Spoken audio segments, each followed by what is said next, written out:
देश के तीसरे मून मिशन के तहत चंद्रयान-3 ने बड़े गर्व के साथ चंद्रमा के साउथ पोल पर सॉफ्ट लैंडिंग कर दी है। इसके साथ ही भारत ऐसा करने वाला दुनिया का पहला देश बन गया है। निर्धारित समय 6:04 से 2 मिनट पहले ही चंद्रयान-3 का विक्रम लैंडर चांद पर लैंड हुआ और बेंगलुरु स्थित कमांड सेंटर तालियों की गड़गड़ाहट से गूंज उठा। दोस्तों, अपने पहले ही मिशन में भारत ने चांद पर पानी होने की बात बताई थी।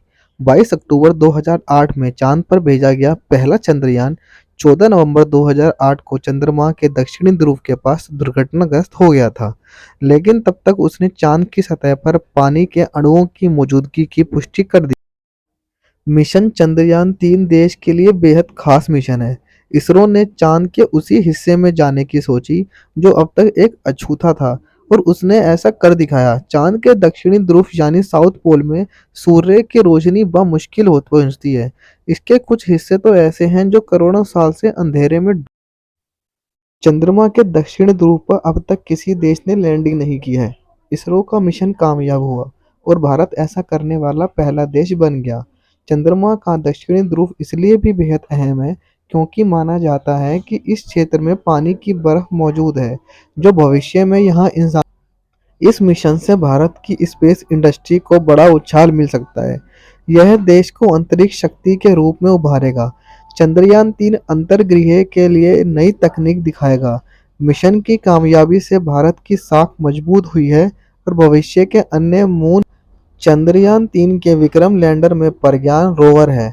इसरो की ओर से दी गई जानकारी के अनुसार लैंडिंग के बाद लैंडर से निकला रोवर चंद्रमा की सतह की रासायनिक संरचना का विश्लेषण करेगा। चंद्रयान-3 चांद की सतह पर पानी की खोज भी करेगा। यह दक्षिणी ध्रुव पर जमी मिट्टी में पानी के निशान का पता लगा। तो ये भविष्य।